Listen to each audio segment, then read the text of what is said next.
નમસ્કાર, હું છું વિક્રમ વકીલ અને આપ જોઈ રહ્યા છો હોટલાઇન ન્યૂઝ.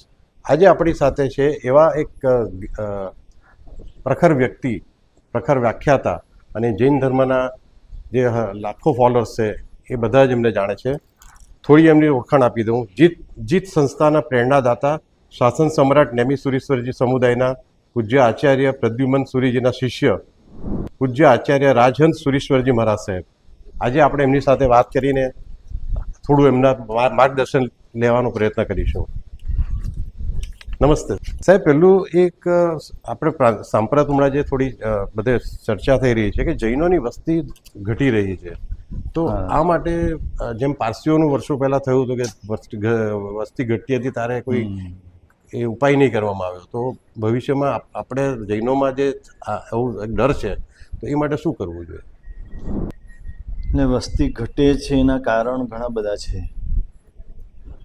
સૌથી મહત્વનું કે એના માતા પિતા જ ઈચ્છતા નથી કે વધારે સંતાન હોય, ને વધારે સંતાન હોય તો એને ઉછેરવા, મોટા કરવા, ભણાવવા, ગણાવવા, આ બધી મહેનત જોઈને હવે એ પોતે જ નહીં ઈચ્છે તો તમે વધારે શું કરી શકો? બધા ચિંતા બધા કરે છે, અત્યારે બધાની ચિંતા છે. ને આમ જો રહેશે તો ધીરે ધીરે સંખ્યાઓ ઘટતી જશે. તો ધર્મ કેવી રીતે સચવાશે? ધર્મ સ્થાનો કેવી રીતે સચવાશે? આ બધા પ્રશ્નો છે, પણ અત્યારે કોઈ ઉપાય નથી મળતો. ઘણા બધાએ જાહેરાતો કરી છે કે 2 સંતાન ઉપર ત્રીજું સંતાન કરે તો ત્રીજા સંતાન માટે એને બધી રીતની જન્મે ત્યારથી લઈને સંતાન મોટું થાય ત્યાં સુધી એને ભણાવવા, ગણાવવાથી લઈને એજ્યુકેશન, મેડિકલ દરેક પ્રકારની સહાય કરવી. આવી જાહેરાતો આના માટે કરવામાં આવી છે, પણ હજુ એનું રિઝલ્ટ જોઈએ એવું દેખાતું નથી. જ્યાં સુધી વ્યક્તિ પોતાને એમ થાય કે મારે ધર્મ માટે કંઈક કરવું છે, મારે રાષ્ટ્ર માટે કંઈક કરવું છે, કારણ કે રાષ્ટ્ર માટે પણ આ પ્રશ્ન છે જ કે વાણિયા બ્રાહ્મણ વગેરેની વસ્તી જે ઘટી રહી છે, જે પ્રશ્ન મોટો છે, તે રાષ્ટ્ર પ્રેમ જાગે કે ધર્મ પ્રેમ જાગે તો માણસ આ કંઈક કરી શકે. સાહેબ, એક બિન જૈનોમાં એક પ્રશ્ન હંમેશા અમને પૂછવામાં આવતો હોય છે, હંમેશા હું પણ જૈન છું એ રીતે, કે જૈનો બીજા અમુક ધર્મોમાં જે બીજા ધર્મમાંથી ધર્માંતરણ કરીને, ધારો કે હિન્દુઓમાં પ્રમાણ ઓછું છે, ખ્રિસ્તીઓ, મુસ્લિમોમાં, તો જૈનોમાં તો એક ટકોનું પ્રમાણ નથી, કે બિન જૈનને જૈન ધર્મ તરફ આકર્ષીને બનાવવામાં કેમ નથી આવતા? એટલે આપણે ત્યાં મૂળભૂત સિદ્ધાંત છે ધર્માંતરણ કરાવવાનો કોઈ આશય જ નથી. આપણો ધર્મ જે છે એ લોકોને બતાવવાનો, કોઈને પસંદ પડે તો સ્વીકારે તો આવકાર છે, પણ એ આશયથી કોઈ પ્રવૃત્તિ કરવામાં નથી આવતી. જૈનો પુષ્કળ સારી પ્રવૃત્તિઓ કરે છે. એટલે આદિવાસી એરિયામાં જઈને સ્કૂલો ચલાવી, એ લોકોને અનાજ પૂરું પાડવું, કપડાં પૂરા પાડવા, એનું ઉત્થાન થયું કરવું, આવા ઘણા કાર્યો કરે છે, પણ એ માત્ર સેવા ભાવનાથી કરે છે. ધર્માંતરણ કરાવવાની કોઈ ઈચ્છા નથી, ને સિદ્ધાંત મૂળભૂત આ છે, અને પ્રેમથી આવે તો બધાનો આવકાર છે. જી સર, બીજું એક સાહેબ, આપણી પ્રેરણાથી કઈ કઈ સંસ્થાઓ ચાલે? એટલે મુખ્ય અત્યારે 2 સંસ્થા ચાલે છે. એક જીત કરીને સંસ્થા છે જે એજ્યુકેશનનું કાર્ય કરે છે. એનો ફૂલ નેમ છે Jain education and empowerment trust. Education અને એમ્પાવરમેન્ટ બંને માટે એ આર્થિક સહાય કરે છે. લગભગ 18 વર્ષથી આ સંસ્થા ચાલે છે. સમગ્ર ગુજરાત અને પછી મહારાષ્ટ્ર, મધ્યપ્રદેશ, રાજસ્થાન વગેરે રાજ્યોમાં પણ આ સંસ્થા પોતાનું કાર્ય આગળ વધારી રહી છે. જે બાળકો ભણવા માટે સક્ષમ છે, હોશિયાર છે, ભણી શકે એમ છે, પણ આર્થિક રીતે એટલા સક્ષમ એના પેરેન્ટ્સ ન હોય, એમને આર્થિક રીતે સહાય કરી અને આગળ ભણાવવાનું કાર્ય કરે છે. જૈનોના ઘણા બધા પુણ્યશાળી આત્માઓ આવા કાર્ય કરતા હોય છે. પણ જીતની વિશેષતા એ છે કે પહેલાં ધોરણથી લઈ અને છેક કોલેજ સુધીના શિક્ષણનું કાર્ય કરે છે અને સામે ચાલીને એના ઘર સુધી પહોંચી અને કાર્ય કરે છે. આ ટ્રસ્ટ જે છે એનું મુંબઈમાં આ ટ્રસ્ટ છે, એના ટ્રસ્ટીઓ પણ મુંબઈમાં છે, પરંતુ સમગ્ર ગુજરાતમાં એના કાર્યકર્તાઓ બધે નિમેલા છે અને એના દ્વારા આ કાર્ય થાય છે. આજ સુધીમાં લગભગ 5,000 થી 6,000 વિદ્યાર્થી આ સંસ્થામાં જોડાઈને સારો અભ્યાસ કરીને આગળ ઘણા વધી ગયા છે અને આગળ વધી રહ્યા છે. દર વર્ષે નવા વિદ્યાર્થીઓ જોડાય છે અને જે આગળ વધી ગયા, CA થઈ ગયા, ડૉક્ટર થઈ ગયા, તો એન્જિનિયર થઈ ગયા, એમાં અલગ અલગ ક્ષેત્રમાં એનો પરિવાર સ્થિર થઈ ગયો. અને અમારો આશય પણ આ જ છે કે આજનો આપણો સાધર્મિક આવતીકાલનો શ્રાવક બને અને શ્રેષ્ઠી બને, લેનારો છે આપનારો બને. આ ભાવથી આ કાર્ય ચાલુ કરેલું છે અને ખૂબ સારી રીતે આ કાર્ય અત્યારે ચાલી રહ્યું છે. આ જીત સંસ્થા છે એ શિક્ષણ કાર્ય ઉપરાંત બીજી કોઈ પ્રવૃત્તિમાં એટલે શિક્ષણમાં જ વિશેષ કાર્ય કરે છે. ન્યૂ બોમ્બેની અંદર એક મહાવીર વિદ્યાલય જેવું જ ત્યાં સ્થાપના કરી છે, આદિનાથ વિદ્યાપીઠ નામ છે. એ ન્યૂ બોમ્બેમાં કોલેજો ઘણી થઈ ગઈ. જૈન વિદ્યાર્થીઓને રહેવા માટેની અનુકૂળતા નહીં હતી એટલે ત્યાં એવું જ એક વિદ્યાલય સ્થાપી અને કોલેજમાં ભણતા વિદ્યાર્થીઓને માટે જૈન ધર્મને અનુરૂપ રહેવાની, ભોજનની વગેરે વ્યવસ્થા મળી રહે. ત્યાં જ ભગવાન એટલે દેરાસર છે, એની પૂજા સેવા કરી શકે અને જૈન સિદ્ધાંતોનું પાલન કરે, સારા સંસ્કારો મળે, એના માટે એ સ્થાપન કર્યું છે. અને બીજું એમ્પાવરમેન્ટનું કાર્ય કરે છે. એટલે નાની લોન કોઈને જોઈતી હોય 50,000 લાખ રૂપિયા વગર વ્યાજની લોન એને આપે, પછી એ કમાય એટલે ધીરે ધીરે ભરપાઈ કરી દે, પાછું બીજાને અપાય. એ રીતે એમ્પાવરમેન્ટનું કાર્ય પણ કરી રહી છે. કોરોના કાળની અંદર સહાય કરવાનું કામ ઘણું મોટું જીત સંસ્થા દ્વારા થયું, કારણ કે આપત્તિ આવેલી હતી એટલે આપત્તિમાં એ કાર્યો કરવા જરૂરી હતા. એટલે જે પરિવારમાં એનો મુખ્ય મોભી કમાનાર ગુજરી ગયો કોરોનામાં, એ પરિવારને 12 મહિના સુધી સહાય જીત સંસ્થા દ્વારા કરવામાં આવી. દર મહિને અમુક રકમ નક્કી કરી હતી, એ રકમ એને 12 મહિના સુધી મળી જાય, 12 મહિના પછી એની રીતે કંઈક ગોઠવાઈ જાય એનું, એ દ્રષ્ટિએ આવું નક્કી કર્યું હતું. પણ મુખ્ય કાર્ય તો એજ્યુકેશન છે અને એજ્યુકેશનની અંતર્ગત અત્યારે પાલિતાણાની અંદર એક શ્રાવિકાશ્રમ નામની સંસ્થા છે, જ્યાં દીકરીઓ માટે ભણવાનું કાર્ય લગભગ 100 વર્ષ જૂની સંસ્થા છે. એ લગભગ બંધ થવાના આરે હતી. એટલે એના ટ્રસ્ટીઓ અમારા ટ્રસ્ટીઓને મળ્યા અને આ વાત કરી. અમને આ વાત ગમી ગઈ અને સંસ્થા હાથમાં લીધી. છેલ્લા 5 વર્ષથી એ સંસ્થામાં 25થી ઓછી દીકરીઓ હતી અને કોઈ સગવડતા ખાસ વિશેષ હતી નહીં. હાથમાં લીધા પછી સારી સગવડતાઓ આજના સમયને અનુરૂપ આપી આજે લગભગ 170 દીકરીઓ એ સંસ્થામાં ભણી રહી છે. એને બધું જ રહેવાનું, જમવાનું, ભણવાનું, ક્લાસીસ, ટ્યુશન બધું જ ફ્રી હોય છે. અને એ દીકરી ત્યાં ભણવા આવે એ સંપૂર્ણ રીતે તૈયાર થઈને જાય એવા અલગ અલગ એને ટ્યુશન, ક્લાસીસ વગેરે પણ કોમ્પ્યુટરથી લઈને સીવણ ક્લાસ કે દીકરીને જે કંઈ આવડવું જોઈએ એ બધું એને ત્યાં શીખવાડવામાં આવે છે. સ્પેસિફિકલી આ મુંબઈમાં જ આ છે કે બીજા ગુજરાતના કોઈ શહેરોમાં પણ આ પ્રકારનું પ્રવૃત્તિ થઈ? આ પ્રવૃત્તિ બધે જ આખા ગુજરાતમાં ચાલે છે. સમગ્ર ગુજરાત, મહારાષ્ટ્ર બધી જગ્યાએ ચાલે છે. અને આ એક શ્રાવિકાશ્રમનું સારું થયું એટલે હવે ગુજરાતમાં જે બોર્ડિંગો છે જે લગભગ બંધ પડી છે એ બોર્ડિંગોને ચાલુ કરાવવાનું અભિયાન પણ ચાલુ કર્યું છે.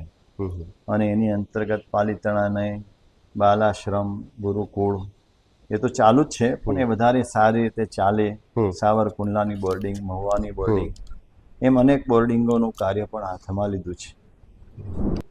સાહેબ આ એક ગર્ભ સંસ્કારનું એક કાર્ય પણ આપ કરી હા, રહ્યા છો હા. એ કેટલા વર્ષો થયા ને એમાં શું એનું ઉદ્દેશ શું છે એનો? ગર્ભ સંસ્કાર લગભગ 15 વર્ષથી આ કાર્ય ચાલે છે. હમ, ભવિષ્યની પેઢી આપણી હમ, ઉત્તમ ગુણ સંપન્ન બને, સંસ્કાર સંપન્ન બને અને જે ભારતીય પરંપરા છે એને અનુસરનારી બને એ માટેનું આ ગર્ભ સંસ્કારનું કાર્ય છે. હમ, એનું શારીરિક આરોગ્ય સારું રહે, એની બુદ્ધિ ક્ષયોક્ષમ સારો બને અને સંસ્કાર સારા બને. ગર્ભ સંસ્કાર કાર્ય એવું છે કે આના દ્વારા જેવું પરિણામ જોઈતું હોય એવું પરિણામ આવી શકે હમ, છે. હમ, માતા પિતા અને પૂરો પરિવાર હમ, જો આમાં જોડાય હમ, તો બાળકને જેવું ઘડવું હોય હમ, તેવું ઘડી શકાય. હમ, હમ, કુદરતે માણસના હાથમાં શક્તિ આપી છે હમ, કે 9 મહિના હમ, માતાના ઉદરમાં જે સંતાન રહે છે હમ, તે વખતે એને જે પ્રમાણે બનાવવું હોય હમ. તેવું જો માતા પિતા દ્વારા કરવામાં આવે હમ, તો ઘણું સારું પરિણામ અમને પણ મળેલું છે. અચ્છા. 15 વર્ષમાં એટલા સારા રિઝલ્ટ મળ્યા છે હમ, હમ, જે જોઈને અમને પણ ઘણું આશ્ચર્ય થાય અને આનંદ પણ થાય હમ, કે આવું સારું રિઝલ્ટ મળી શકે છે. અભિમન્યુ તે વખતે થયા અને એ કોઠા ભેદવાનું જ્ઞાન ત્યારે માતાના પેટમાં એણે મેળવ્યું એવું નથી. આજે પણ અભિમન્યુ થઈ શકે છે. હમ, આજે પણ જે જ્ઞાન તમે એને આપો એ બધું જ્ઞાન હમ, એ મેળવી શકે એમ છે. અને આ જ્યારે અમે જાણ્યું અને પછી અનુભવ્યું હમ, એટલે એ કાર્ય ઉપર થોડો વધારે ભાર મૂક્યો. અલગ અલગ જગ્યાએ અમે આના માટે જાગૃતિ માટે શિબિરો કરીએ છીએ અને અમારા સેન્ટરો બધી જગ્યાએ ઊભા કર્યા છે. મુખ્ય સેન્ટર મુંબઈ છે અને પછી સુરત, અમદાવાદ વગેરે જગ્યાએ પણ આના સેન્ટરો ઊભા કર્યા. અને કોરોનામાં ઓનલાઈન ચાલ્યું એના દ્વારા ભારતના લગભગ બધા શહેરોમાં આ કાર્ય પહોંચ્યું. ભારતમાં તો પહોંચ્યું પણ પરદેશમાં પણ યુએસમાં, યુકેમાં, દુબઈમાં, એન્ટવર્પમાં બધી જગ્યાએ ત્યાંના લોકો આનો લાભ લે છે અને એના દ્વારા સારું ફળ મેળવે છે. અમારા કાર્યમાં જૈનો સિવાય પણ અજૈનો પણ જોડાય છે. અચ્છા. હિન્દુ સિવાય મુસ્લિમ પણ જોડાય છે. કોઈ પંજાબી પણ હોય, મદ્રાસી પણ હોય, શીખ પણ હોય. આ કોઈ પણ આમાં કોઈ ધર્મનો બાદ નથી. જે ધર્મના હોય એ ધર્મના, પણ એનું સંતાન ઉત્તમ થાય એના માટેનું આ કાર્ય છે. અને જે એને બરાબર ફોલો કરે છે એને સારું રિઝલ્ટ મળે છે. સાહેબ આ કઈ રીતે કરવામાં આવે છે? આજે ગર્ભ સંસ્કારની વિધિ કઈ કેવી હોય છે? ગર્ભ સંસ્કારમાં 3 સ્ટેપ છે. સૌથી પહેલા પ્રી કન્સેપ્શન, પ્રેગ્નન્સી પહેલાથી માતા પિતા એવી તૈયારી કરે કે પિતાનું બીજ અને માતાની ભૂમિ આ બંનેને સારા બનાવવાના છે. બીજ મજબૂત બને, બીજ પાવરફુલ બને એના માટેની એક આખી પ્રક્રિયા હોય છે. તો એ ગર્ભાધાન પહેલાં એ બધું કરવાનું હોય છે. અચ્છા. અને માતા છે એની જમીન છે, જમીન શુદ્ધ થાય. જેટલું શુદ્ધિકરણ હશે તો એમાં જે બીજ વવાય એ બીજનું ફળ ઉત્તમ મળે. અને સૌથી પહેલું એ છે. સેકન્ડ સ્ટેપ ગર્ભાધાન છે. ગર્ભાધાન વખતે એ પવિત્ર બનીને સારા સંકલ્પપૂર્વક, પ્રાર્થનાપૂર્વક જો ગર્ભાધાન કરવામાં આવે તો યોગ્ય પરિણામ વધારે સારું મળે. એના પછીનું સ્ટેપ 9 મહિના. 9 મહિના જે બાળક માતાના ગર્ભમાં, માતાના પેટમાં રહે છે ત્યારે માતા જે કરશે એવું એના સંતાનમાં આવશે. માતાનો આહાર એ પુત્રનો આહાર હોય છે. માતા જે વિહાર એટલે બેસવું, ઉઠવું, સૂવું આ બધું વિહારમાં આવે. એ જે પ્રકારે હોય તે પ્રકારે બાળકનો વિકાસ થશે. આહાર વિહાર સાથે એના આચાર અને વિચારની પણ અસર થાય છે. એટલે માતાને સારા વિચારો જાગે એના માટે એને સારી સારી વાતો કરવામાં આવે, સારા પુસ્તકો વંચાવવામાં આવે, સારા ચરિત્રો, જીવન ચરિત્રો એને સંભળાવવામાં આવે, હમ. એનાથી એના વિચારો ઊંચા થાય, તો બાળક એવું થાય. 9 મહિના માતાએ આ બધી કાળજી લેવાની હોય છે. હમ. એનો આખો કોર્સ અમારો નક્કી કરેલો છે. હમ. 9 મહિનાનો હમ. અમારા ડૉક્ટર છે, આયુર્વેદ ડૉક્ટર છે, હમ. કેટલાક કાઉન્સિલર છે. હમ. આ બધા આ કાર્ય સારી રીતે કરી રહ્યા છે. અને એ જે કોઈ કપલ આવે, બંને પતિ પત્ની બેઉ, હમ. બંને જણા આમાં જોડાય છે હમ. અને સારી રીતે જે કહીએ તે ફોલો હમ. કરે છે. અને પછી જન્મ અને જન્મ પછી હમ. એ બાળકના સંસ્કરણનું કાર્ય. હમ. એટલે આ આખું ગર્ભ સંસ્કારનું સંપૂર્ણ કાર્ય છે. આ જે પ્રી કન્સીવ તમે કહો છો હા. એ વખતે પણ થાય છે, તો એ વખતે કઈ રીતે એમાં સ્ત્રી અને પુરુષ બંને પતિ હા. પત્નીએ કઈ કાળજી રાખવાની? બસ બંને ખાસ કરીને આહાર વિહારમાં વિશેષ કાળજી રાખવાની છે. હમ. હમ. અને સૌથી મહત્વનું છે એને બ્રહ્મચર્ય પાલન કરવાનું. હમ. હમ. બ્રહ્મચર્ય પાલન જેટલું અણિશુદ્ધ કરશે હમ. તો જ એનું બીજ પાવરફુલ બનશે. હમ. હમ. એક ખેડૂત હોય છે ને, હમ. એ પણ સમજે છે કે બી જે વાવવાના છે ને હમ. એ સારી ક્વોલિટીના હશે હમ. તો પાક સારો થશે. હમ. અને જ્યાં વાવવાના છે એ જમીન પણ એ ખેડીને સાફ કરે છે, સ્વચ્છ કરે છે. હમ. કેમ કે એમાં જ્યાં વાવવાના છે ત્યાંથી ફળ મેળવવાનું હમ. છે. એ જ કામ અહીંયા કરવાનું છે. હમ. હમ. પહેલા હમ. બીજને પાવરફુલ બનાવવાનું છે, એના માટે બ્રહ્મચર્યનું પાલન છે. અને જમીનની શુદ્ધિ માટે પણ બ્રહ્મચર્યનું પાલન છે. અને એ બંનેના આહાર વિહાર ઉત્તમ જેવા હશે એવી 7 ધાતુ એની બનશે. હમ. અને 7 ધાતુ જે બનશે એમાંથી બાળકનું નિર્માણ થવાનું છે. હમ. બાળકના જે અંગોપાંગ જે બનશે હમ. એ માતા પિતાની 7 ધાતુમાંથી બનશે. તો એ જેટલા શુદ્ધ હશે, જેટલા સારા હશે, તો સારા બાળકનું નિર્માણ થશે.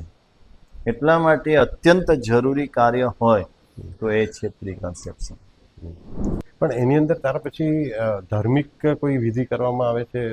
પ્રી કન્સેપ્શનમાં ત્યાર પછી ધાર્મિક નહીં, સંપૂર્ણ પ્રક્રિયા પણ પછી સંપૂર્ણ આ જે 9 મહિના દરમિયાનનું છે ને એમાં આપણી ભારતીય પરંપરામાં 16 સંસ્કાર છે. હમ. ગર્ભાધાન સંસ્કારથી લઈ અને અગ્નિ સંસ્કાર છેલ્લો આવે. હમ. એ 16 સંસ્કારની આખી ધાર્મિક વિધિ છે. એ 16 સંસ્કારની ધાર્મિક વિધિ કરાવવામાં આવે. પેલું ગર્ભાધાન સંસ્કાર, પછી સીમંત સંસ્કાર જેને આપણે કહીએ છીએ તે, પછી જન્મ સંસ્કાર, પછી છઠ્ઠીનો સંસ્કાર, એ દુગ્ધપ્રાશન, દૂધ પહેલું પીવડાવે એનો સંસ્કાર, અન્નપ્રાશન સંસ્કાર, વિદ્યારંભ સંસ્કાર. આ બધા 16 સંસ્કારો ધાર્મિક વિધિ પ્રમાણે એને કરાવવામાં આવે. એની સાથે જે ધર્મના હોય એ ધર્મના સારા પુસ્તકો એને વાંચવાનું કહેવામાં આવે. એ ધર્મના જે કંઈ અનુષ્ઠાનો હોય, અમે જૈન ધર્મના છીએ તો જૈન ધર્મના અનુષ્ઠાનો એ જે કપલને કરાવવામાં આવે એના દ્વારા એની ભાવના સારી બને, એના ભાવ સારા બને, એના વિચારો સારા બને. એના દ્વારા આ બધા લાભ થાય છે. ને એટલા સારા રિઝલ્ટ મળ્યા છે. તમને રિઝલ્ટની વાત કરીએ તો આશ્ચર્ય થાય એવી વાતો છે કે માતા પિતાએ જેવું ધાર્યું હોય ને એવું સંતાન જન્મે છે. એટલે સૌથી એક મહત્વનું ફેક્ટર હોય તો સંકલ્પ છે. 4 સ્ટેજ છે આમાં. સંકલ્પ છે, શુદ્ધિ છે, સંસ્કાર છે અને સહકાર છે. પહેલો સંકલ્પ છે, માતા પિતા અને પરિવાર મળીને એક સંકલ્પ કરે કે અમારે કેવું બાળક જોઈએ છે. આ મકાન છે, આ મકાન બનાવવું હોય તો પહેલા એને કાગળ ઉપર પ્લાન બનાવવામાં આવે છે, પછી એ ડિટેલ પ્લાન પ્રમાણે આખું મકાન બને છે. તો હવે બાળકને જન્મ આપવો છે, જે બાળક તમારા આખા જીવનનો આધાર છે, એના માટે કોઈ પ્લાન જ ના હોય. ને નોર્મલ રીતે બાળક જન્મી જાય તે પહેલા પ્લાન કરવાનો કે કેવું બાળક જોઈએ છે. શરીરથી, ઇન્દ્રિયથી, આરોગ્યથી, મનથી, બુદ્ધિથી, સ્વભાવથી, ગુણથી કેવું બાળક જોઈએ છે. આ પછી એ નક્કી કર્યા, પ્લાન કર્યા પછી એનો સંકલ્પ કરે કે અમારે આવું જ બાળક જોઈએ છે, આમાં કોઈ ફેરફાર નહીં. જેટલો સંકલ્પ દ્રઢ હશે તે પ્રમાણે શુદ્ધિનું કાર્ય કરશે. એટલે માતા પિતાના 7 ધાતુની શુદ્ધિ કરાવવામાં આવે. એ 7 ધાતુની શુદ્ધિ થાય, એના મનની શુદ્ધિ થાય, એના વિચારોની શુદ્ધિ થાય. આ શુદ્ધિનું કાર્ય છે. શુદ્ધિ પછી સંસ્કાર આપવાના છે. એટલે જેવું તમારે જોઈએ છે બાળક, એવા સંસ્કાર એને આપવા પડે. તમારે સંસ્કારી બાળક જોઈએ છે તો એ પ્રમાણે સવારથી સાંજ સુધીના સંસ્કારો બાળકને તમે ગર્ભમાં શીખવાડશો, તે શીખીને આવશે. અમને એવા દ્રષ્ટાંતો મળ્યા છે કે બાળકને ગર્ભમાં જે શીખવાડ્યું હોય, હવે જન્મ પછી એ સહજ રીતે એ કરતો થઈ જાય. પછી એને શીખવાડવું ન પડે. સમજો કે નવકાર એને બહુ સંભળાવ્યો ગર્ભમાં, 1,00,000 નવકાર ગણ્યા માતાએ. તો જન્મ પછી માતા ખાલી એને એકવાર બોલાવશે નમો યંત્રાણમ, તો એને યાદ રહી જશે. જ્યારે બોલતો થાય ત્યારે નમો યંત્રાણમ બોલતો થઈ જાય. આવા ઘણા બધા દ્રષ્ટાંતો છે. એટલે ત્રીજું ફેક્ટર સંસ્કારનું છે. ચોથું પરિવારનો સહકાર જોઈએ પાછું. હવે જેને કરવું છે એ માતા કરશે, પણ સાથે સાસુનો સસરાનો સહકાર નહીં હોય તો એ કરી નહીં શકે. એ કહેશે કે અમે તો આવા 3 દીકરાને જન્મ આપ્યો, આવું તો કંઈ કર્યું નથી, તમે શું નવું લાવ્યા, તો નહીં કરી શકે. એટલે પરિવારનો પૂરો સહકાર જોઈએ. આ 4 સાથે હશે તો પૂર્ણ ગર્ભ સંસ્કાર થાય. અને એના દ્વારા જૈન ધર્મ માત્ર નહીં, ભારત દેશને શ્રેષ્ઠ બનાવવાનો એક સંકલ્પ છે. આપણું ભારત દેશ જે પહેલા હતું, જ્યાં વીર પુરુષો હતા અને સતી સ્ત્રીઓ હતી, બે એક જ વિશેષણ કેવું હોય ને તો આ હતું. પુરુષો વીર હતા, સ્ત્રીઓ સતી હતી. એ જ ભારતની વિશેષતા હતી. અને એવા જો પાછા જન્માવા હોય, અને આ જેટલા પ્રશ્નો છે, તમે તો પહેલો પ્રશ્ન કર્યો સંખ્યાનો, એ સંખ્યા સિવાયના પણ જેટલા પ્રશ્નો છે એ બધાનો ઉકેલ જો એક કોઈ હોય તો ગર્ભ સંસ્કાર છે. જેટલા પણ ભારતના આજના પ્રશ્નો છે, ભ્રષ્ટાચારથી લઈને બધા પ્રકારના પ્રશ્નો, જો ગર્ભ સંસ્કાર શ્રેષ્ઠ કર્યા હોય તો બાળક સૌથી પહેલા એક સજ્જન પુરુષ થશે. કોઈનામાં સંતની યોગ્યતા હોય તો સંત થશે, પણ સજ્જન તો થશે જ. અને આવા સજ્જનોથી આ પૃથ્વી સારી થવાની છે. સાહેબ, આ જે ગર્ભ સંસ્કારને માટે એ પ્રશિક્ષણ જે આપવાનું હોય છે, એ કોના દ્વારા આપવામાં આવે છે? આપણે સાધુ સંતો આપે છે? ના, અમારા કાઉન્સિલરો તૈયાર કરેલા છે. હા, જે આયુર્વેદ ડોક્ટરો છે, કેટલાક ડેન્ટિસ્ટ છે, ધાર્મિક પણ એમને જે એ બધાને અમે ટ્રેનિંગ આપીએ. પહેલા ટ્રેનિંગ આપીએ, ટ્રેનિંગ આપીને તૈયાર કરીએ. એની પસંદગીમાં બહુ અમે કાળજી રાખીએ છીએ. કોઈને પણ આમાં દાખલ થવું હોય તો એમ ન થાય. એનામાં પણ અમુક પ્રકારની યોગ્યતા હોય એવાને જ દાખલ કરીએ અને પછી એની ટ્રેનિંગ કરાય છે. અત્યારે અમારી પાસે અભયભાઈ કરીને મુંબઈના આયુર્વેદ ડોક્ટર છે, એ મુખ્ય છે. અને એના હાથ નીચે આખી ટીમ, લગભગ 25 જણાની ટોટલ ટીમ છે. એ ટીમ આ બધું કાર્ય કરી રહી છે. અને આ ગર્ભ સંસ્કાર દરમિયાન અનેક પ્રવૃત્તિઓ, એ માતાનું આરોગ્ય સારું રહે, માતા ખુશ રહે, પ્રસન્ન રહે, આ બધા માટે ઘણી બધી પ્રવૃત્તિઓ કરાવવામાં આવે.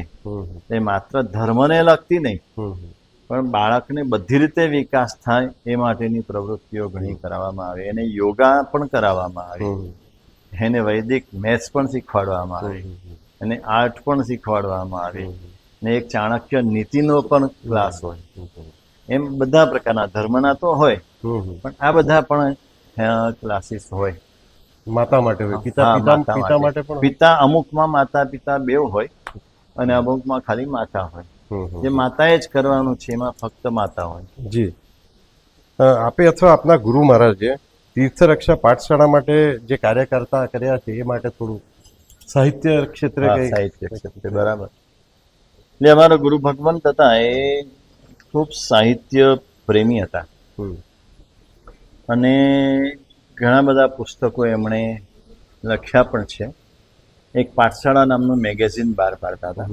પાઠશાળા એટલે બાળકોની પાઠશાળા માટે નહીં, પણ જૈનો માટે, ખાસ કરીને જૈનોની જીવનની પાઠશાળા.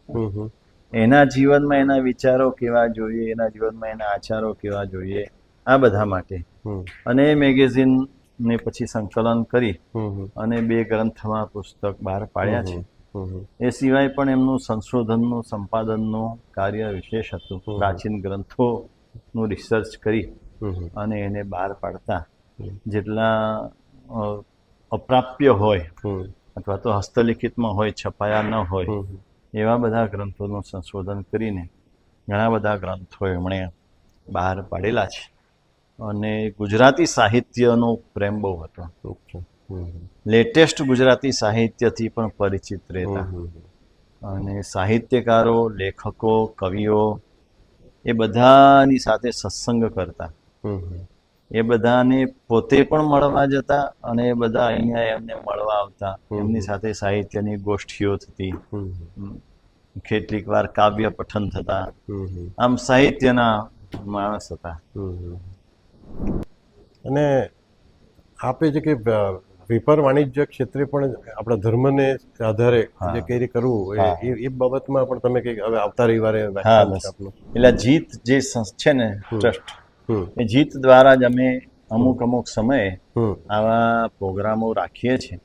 એટલે જૈનોને માટે વિશેષ આગળ શું કરવાનું, હવે એને શું કરવું જોઈએ એ વિષય ઉપર આ વખતે એ વિષય રાખ્યો છે, વિઝન 2035.